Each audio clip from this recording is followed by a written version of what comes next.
Aimables téléspectateurs, amis sportifs, bonsoir et bienvenue à Jeudi Sport. Jeudi Sport va aujourd'hui faire un gros plan sur la gestion des sports des combats, la gestion des arts martiaux en République démocratique du Congo. Y a-t-il une différence entre les arts martiaux et les sports des combats? Comment sont-ils gérés ces arts martiaux en République démocratique du Congo? Qui sont ces dirigeants qui font qu'aujourd'hui on puisse parler des arts martiaux dans notre pays, qui font qu'aujourd'hui on puisse parler des sports de combat et bien d'autres aspects? Et alors, pour en savoir un peu plus, nous faisons appel à un technicien du domaine. Lui, c'est Eric Kindambou. Eric Kindambou, bonsoir. Bonsoir. Et merci surtout d'avoir répondu à notre invitation, l'invitation de la RTNC à travers Jeudi Sport. Merci beaucoup.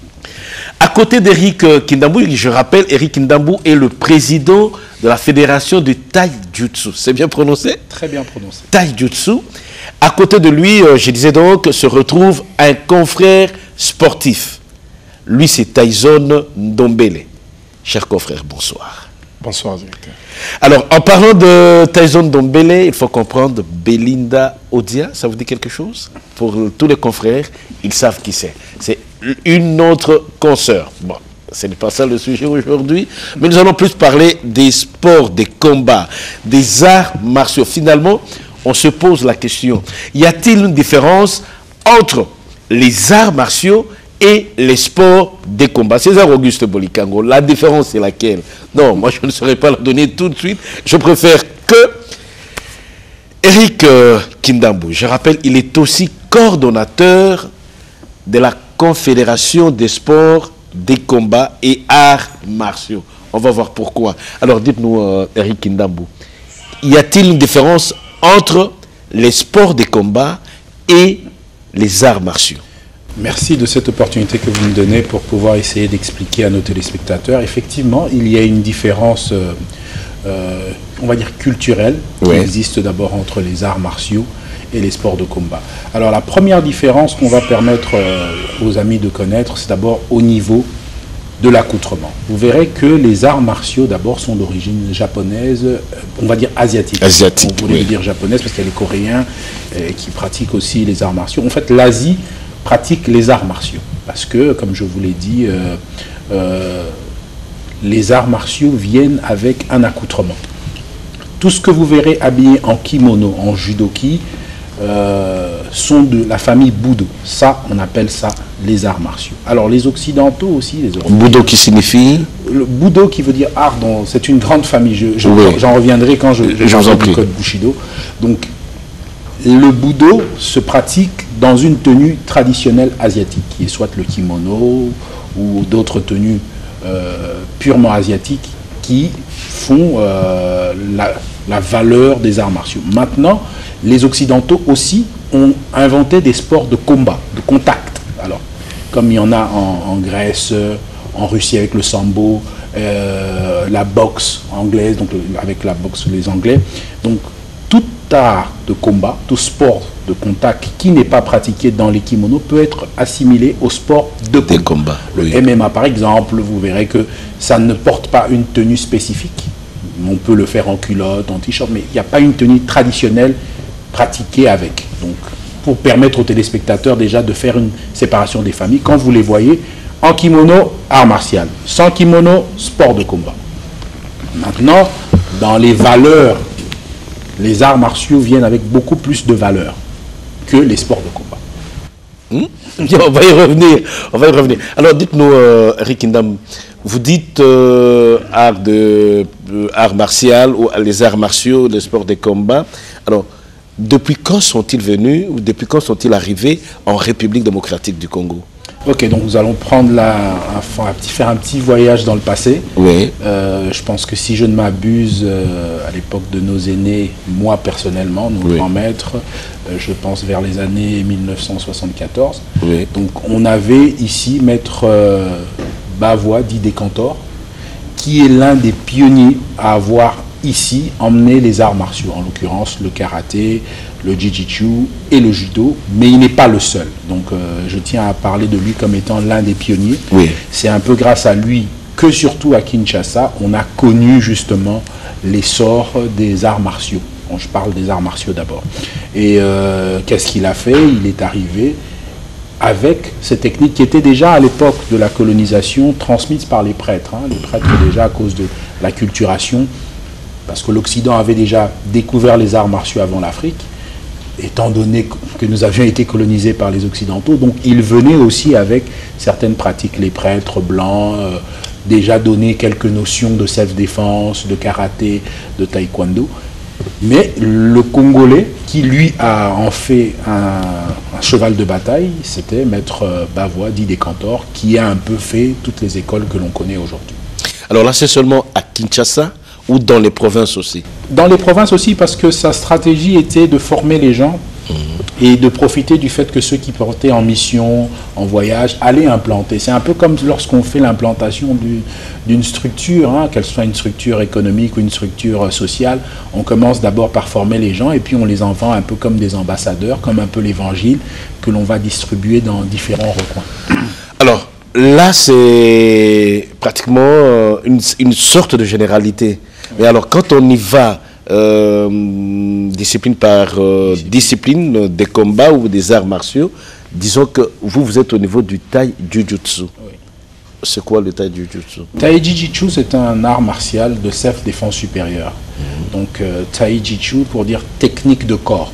Donc, Tai pour corps et Jitsu, technique. Donc, Tai Jujutsu qui veut dire technique de corps. Donc c'est un art d'abord a priori de self-défense. Donc je tiens à souligner le côté self-défense. Ce n'est pas un art de combat, mais c'est un art de self-défense. Donc il doit y avoir l'action d'attaque pour pouvoir avoir une réponse de défense, mais aussi un art compétitif avec des démonstrations en termes de kata, en termes de bunkai et aussi des compétitions de Goshin fighting, donc où les gens échangent évidemment des coups de poing, coups de pied, mais dans le respect de certaines règles. Alors là, c'est plus pour votre discipline, celle que vous gérez, mais il y en a d'autres. Tout à fait. Alors, curieusement, ou bon, pas curieusement, peut-être le terme n'est pas à sa place, disons que finalement, en République démocratique du Congo, on est arrivé à tous les codifiés. On a ce qu'on appelle des fédérations, tout ça. Mais on a comme l'impression que les arts martiaux ne sont pas très bien connus ou ne sont pas bien vendus par vous-même, vous les pratiquants. Vous ne faites pas un effort pour qu'on sache exactement, qu'on comprenne exactement ce que vous êtes en train de faire.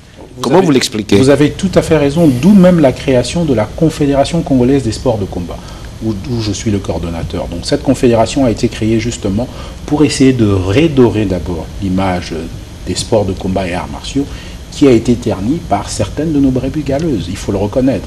Aujourd'hui, on connaît plus les arts martiaux au travers la télévision, le cinéma, les différentes séries télévisées où on voit les gens exhiber certaines techniques, les films d'action. D'ailleurs, vous ne pouvez pas voir un film d'action sans retrouver des techniques martiales ou de combat. Donc, maintenant, en RDC, c'est vrai, comme je vous ai dit, dans ces années-là, 1974, lorsqu'on a commencé à enseigner, à transmettre, on a perdu certaines valeurs budo et martiales qui sont en fait la base de la transmission. Au Japon, par exemple, ne pouvaient bénéficier de la connaissance martiale que les personnes détenteurs d'un certain savoir et un certain rang social, parce que ce sont des techniques qui peuvent entraîner la mort. Donc vous comprenez que c'est comme si vous donniez une arme à quelqu'un. Comme on le voit ici, par exemple, dans nos forces armées, nous donnons l'état d'hôte des hommes de la force, en l'occurrence une arme. Et quand vous êtes porteur d'une arme, il y a une certaine maîtrise dont vous devez faire preuve. Vous devez avoir une certaine maturité, parce que ce n'est pas la première altercation que vous allez dégainer et tirer sur les gens. Alors c'est un peu comme ça que les arts martiaux, ils ne devaient pas être distribués à n'importe qui, sans avoir le profit psychologique et éducatif de la personne.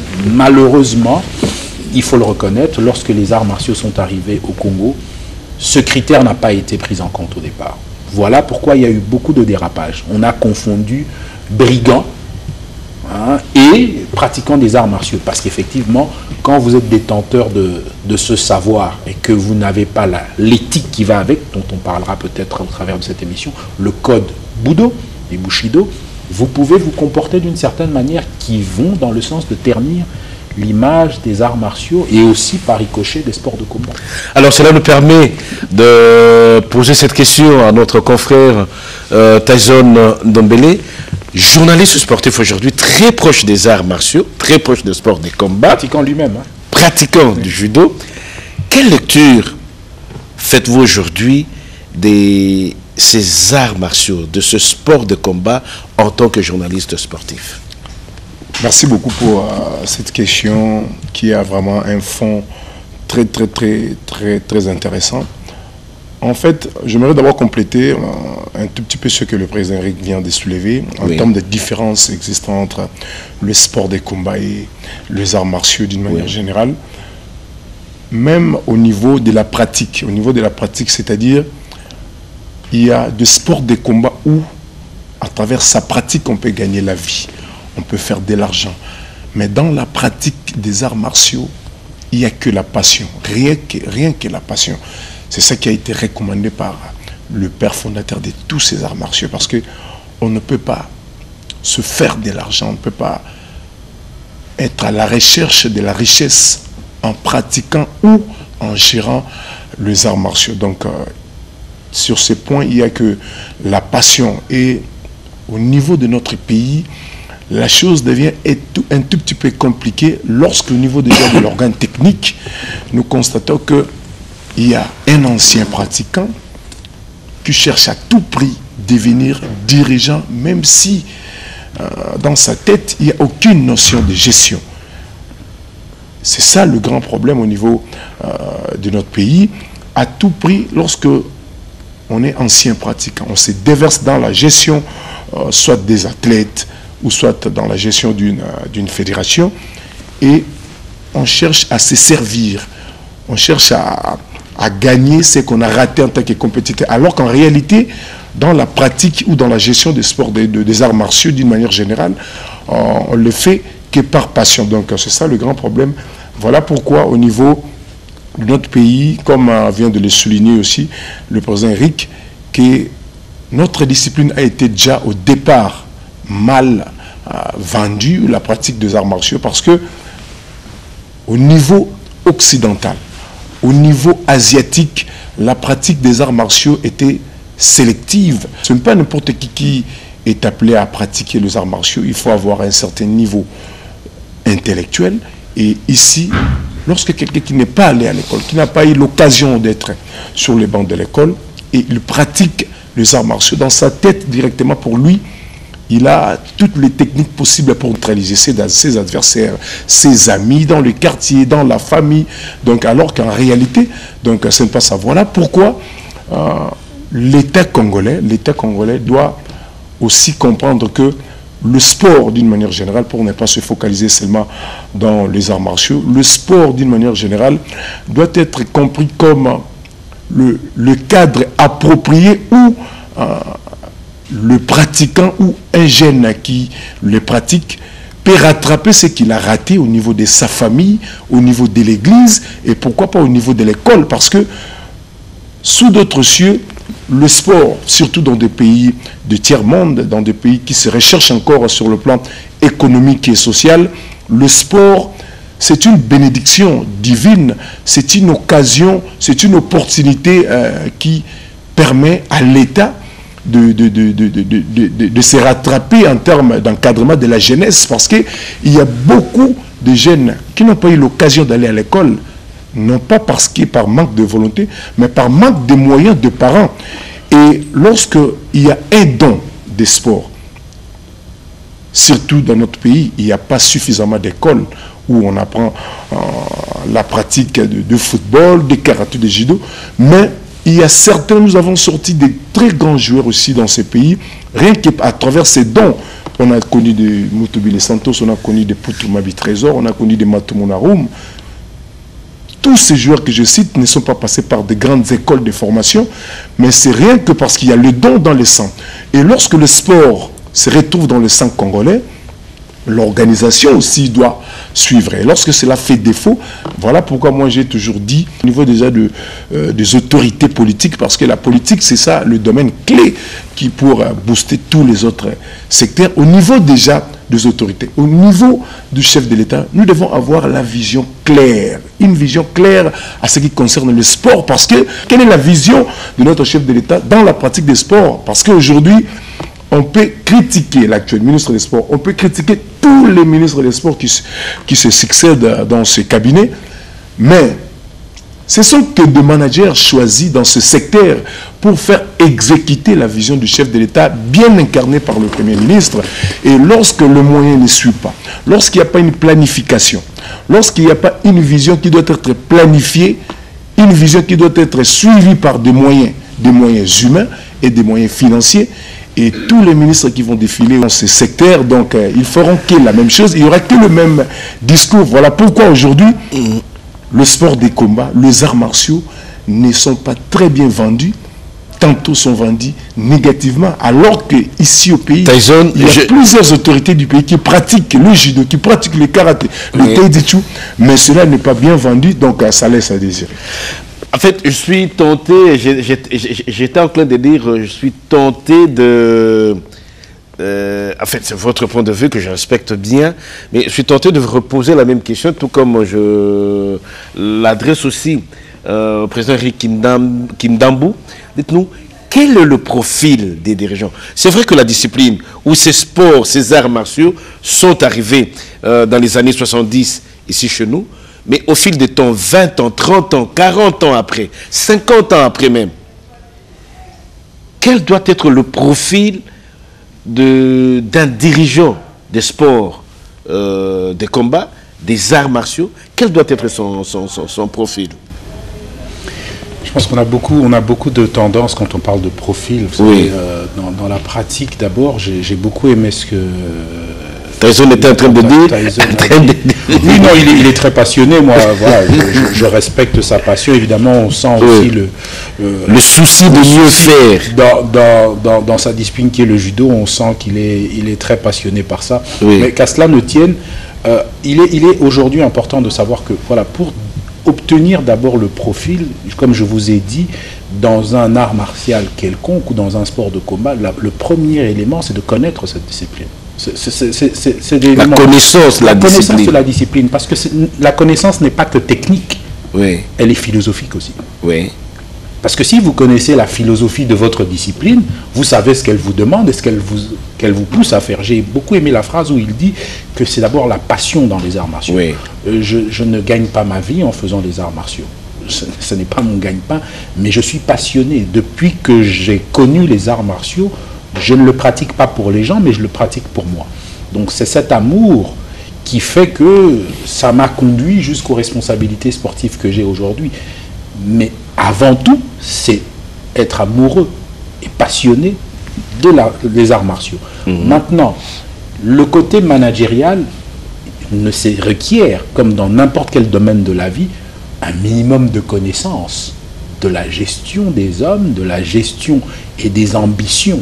J'ai aimé, il a évoqué le chef de l'État, je pense que tout le monde l'a vu dans les réseaux sociaux, le chef de l'État a rencontré une célébrité connue grâce aux arts martiaux qui est Jean-Claude Van Damme, que je pense qui est encore à Kinshasa. Je n'ai pas eu l'opportunité ou l'occasion de le rencontrer, mais si cet homme a été reçu d'abord par le chef de l'État, c'est parce que d'abord c'est une grande star hollywoodienne qui a fait ses preuves dans le monde du cinéma, mais grâce aux arts martiaux.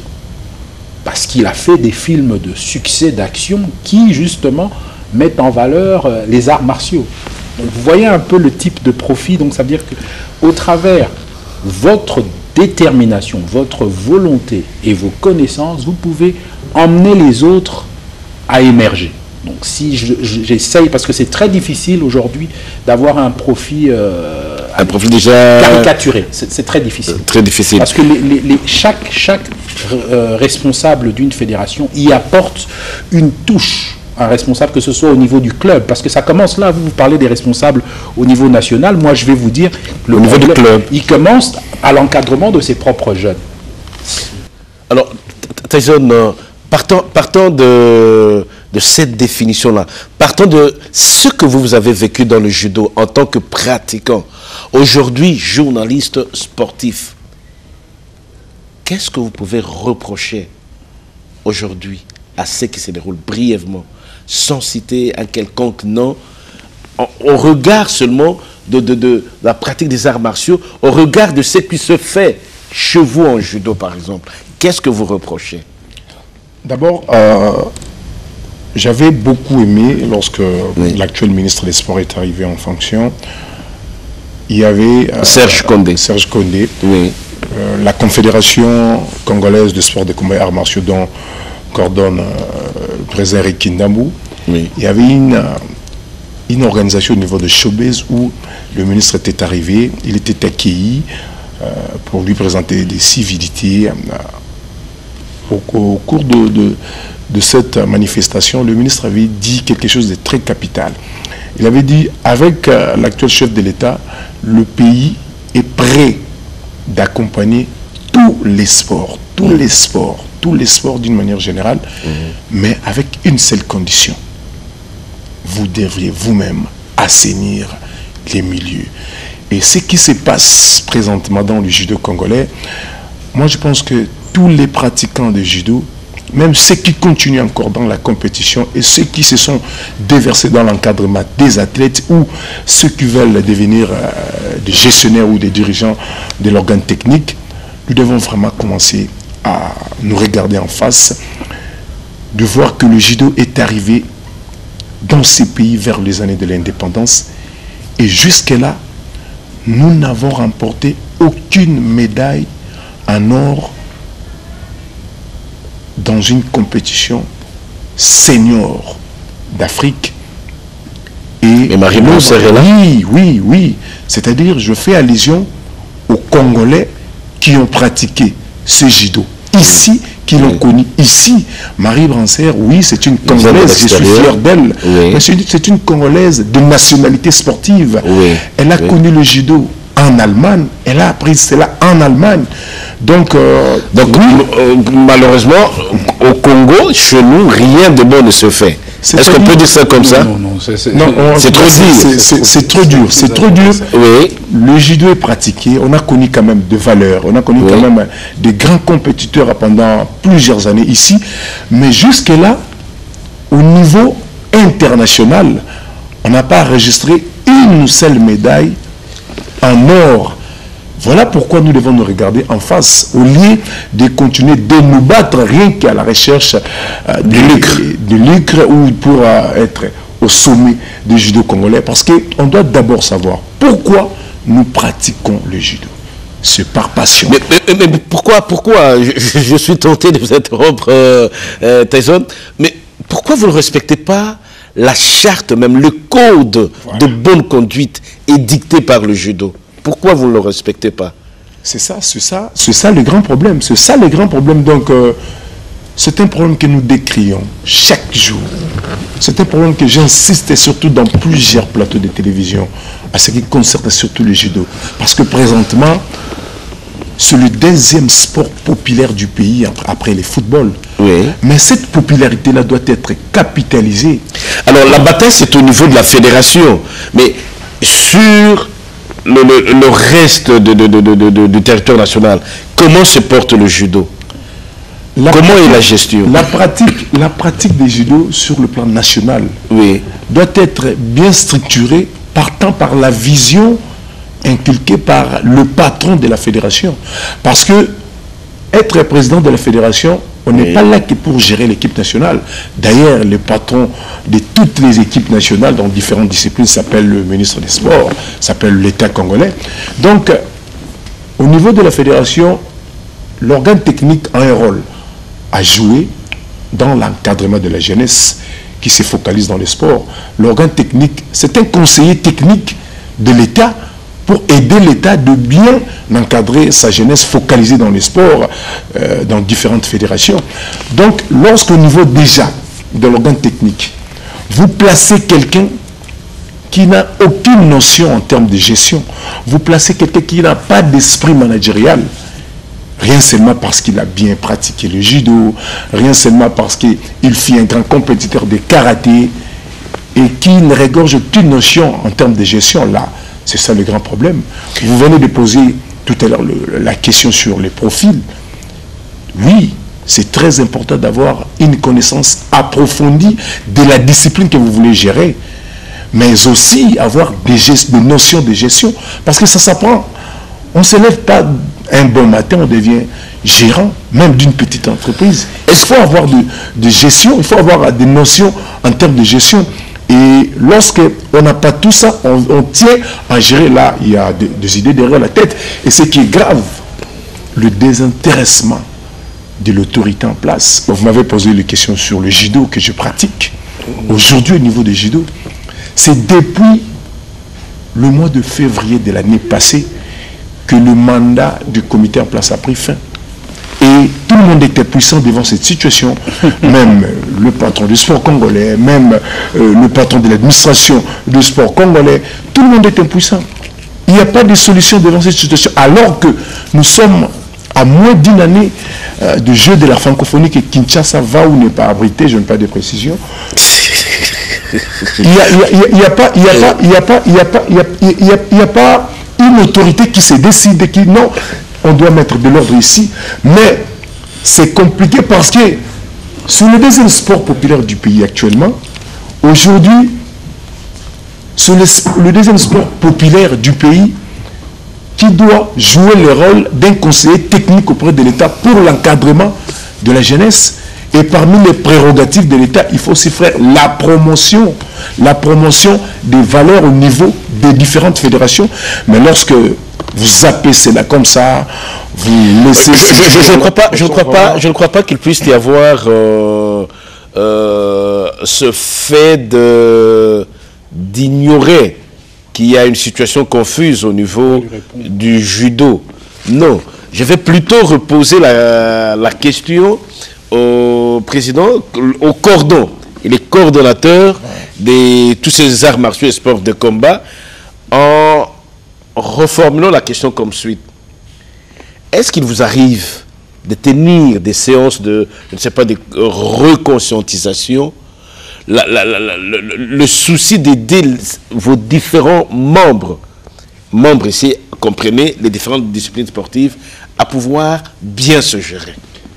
Tout à fait. Bon, nous n'étions pas aujourd'hui sur une question qui devait traiter simplement la question du judo, que nous suivons de très près. Je tiens à rassurer Maître Tyson qu'il n'a jamais été question d'abandonner ce qui se passe au judo. Nous sommes très proches de ce qui se passe.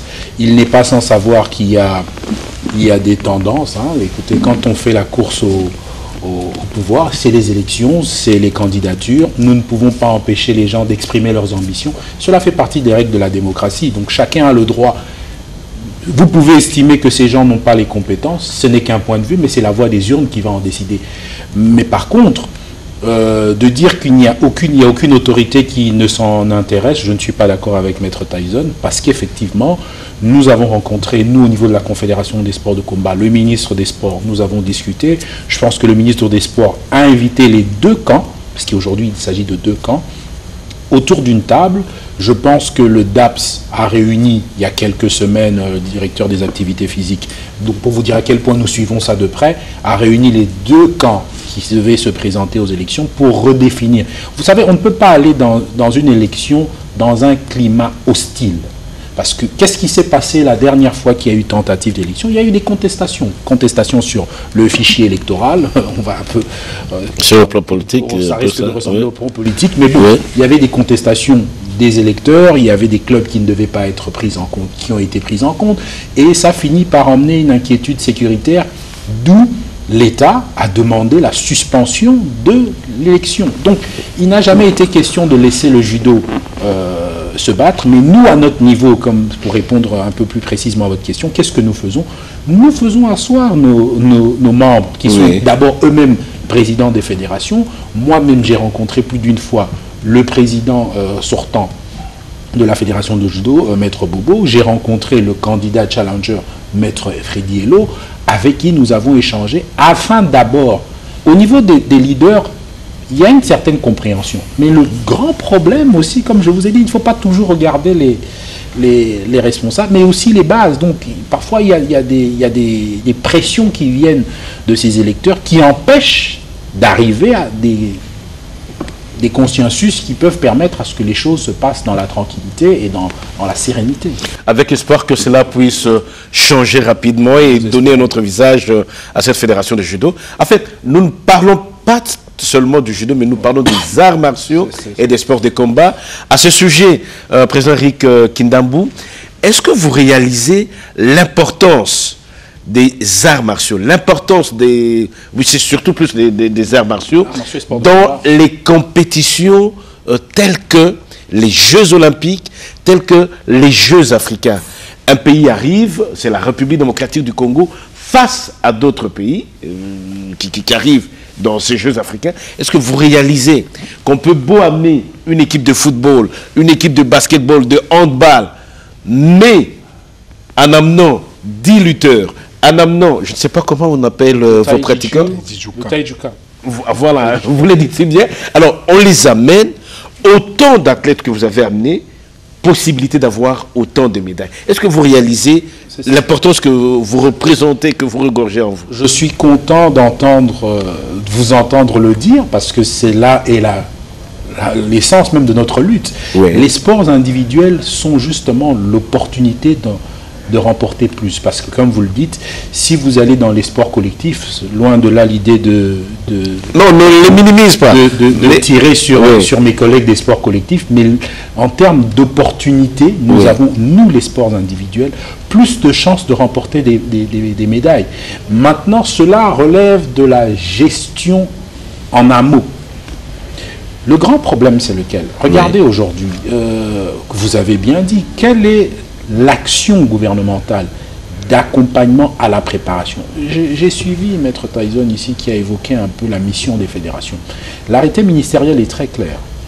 L'arrêté ministériel vous oriente dans 2 directions principales qui sont vos missions. La première, celle de l'encadrement de la jeunesse. Comment encadrer une jeunesse? Il faut donner justement les espaces, il faut donner les moyens pour les encadrer et ensuite faire la promotion de la discipline.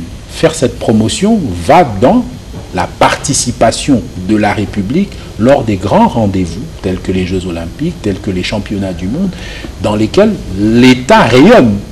Quand vous reprenez des médailles, c'est la nation, c'est la patrie qui rayonne. Maintenant, vous avez besoin des médailles. Maintenant, on va faire un petit cours de planification. Qu'est-ce qui se passe? Nous voulons des médailles. Nous avons dans des disciplines de sport de combat et arts martiaux, généralement 7 catégories.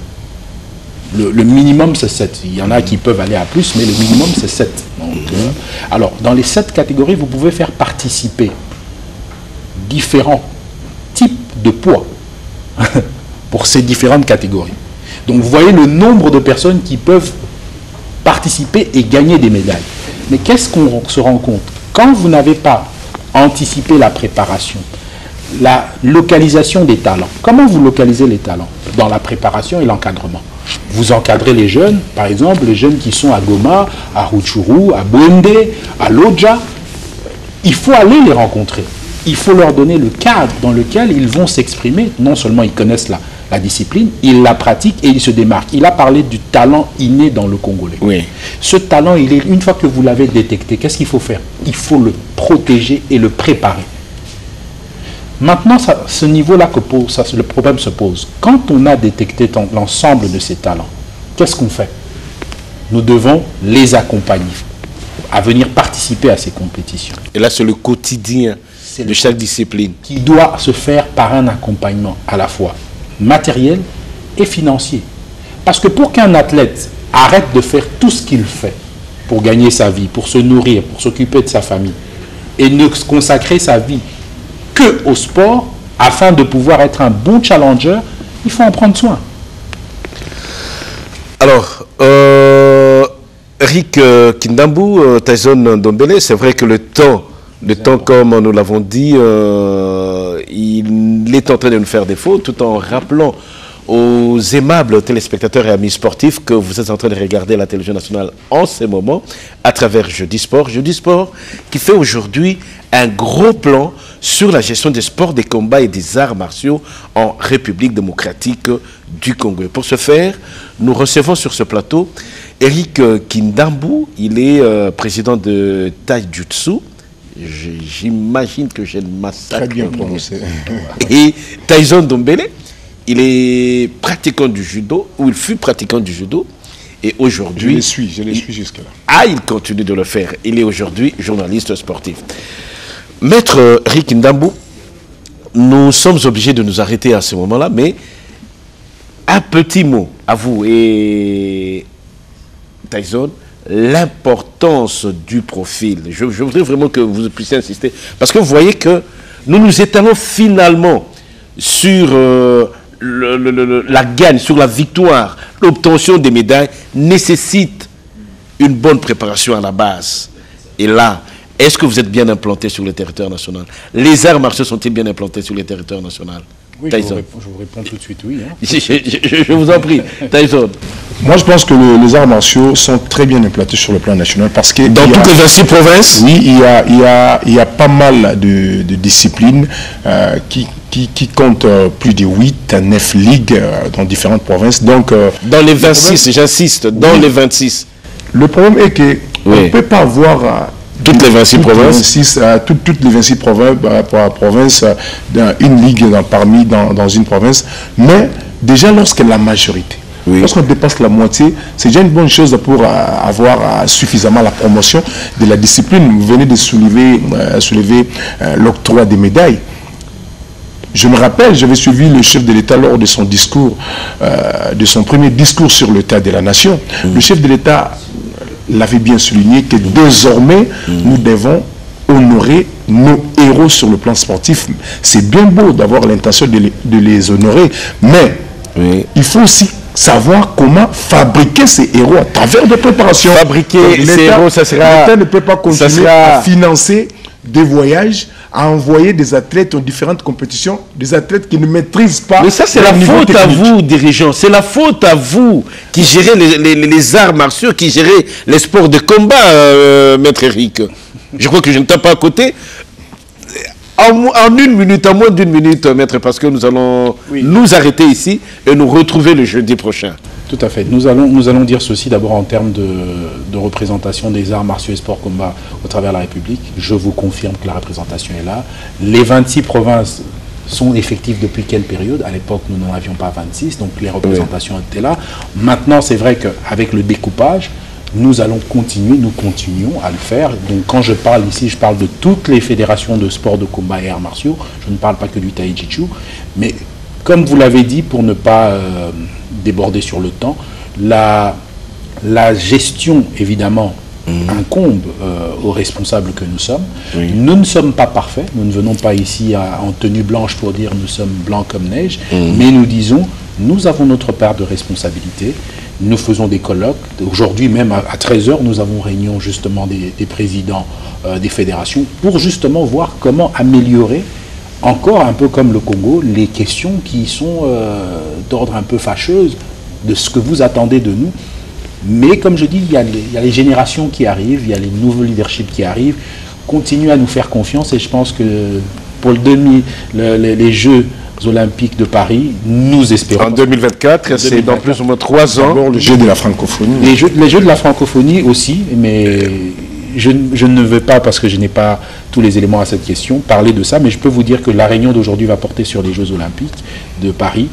Nous sommes en train de travailler dessus en espérant avoir des meilleurs résultats. Bien, ce sera donc votre dernier mot pour cette première partie de la gestion de gros plans sur la gestion des arts martiaux et des sports de combat en République démocratique du Congo. Nous constatons ensemble avec vous, aimables téléspectateurs, amis sportifs, nous n'oublions pas les téléspectatrices. Non, nous ne vous mettons pas de côté. Nous savons que vous aimez bien la RTNC, la télévision nationale, à travers Jeudi Sport. Nous disons tout simplement qu'il y a beaucoup à faire dans notre sport et que nous tenons tous à voir les arts martiaux, les sports et les sports de combat en République démocratique du Congo être bien gérés. C'est cela notre démarche, c'est cela notre souci. Et nous osons croire que la télévision nationale, ensemble, avec tous ces dirigeants que vous êtes, vont mettre le paquet double pour que cela, qu'on présente finalement un autre visage, plutôt que de dire ce sont des brigands, ce sont des voleurs, ce sont des bandits, bons tout simplement pour aller faire la casse, pour aller tuer, pour aller violer, plutôt que de présenter une image que je peux dire reluisante de la République démocratique du Congo. Ce n'est que partie remise. Le jeudi prochain, nous allons poursuivre avec les mêmes invités, peut-être un autre, avec un plus, pour dire tout simplement que nous tenons à aller tous de l'avant. Nous tenons tous à aller de l'avant avec vous, aimables téléspectateurs, aimables téléspectatrices, amis sportifs, nous vous disons merci. Grand merci au nom de César Auguste Bolikango, Landou l'amoureux, Jetou Lusaki et tous les autres héros dans l'ombre.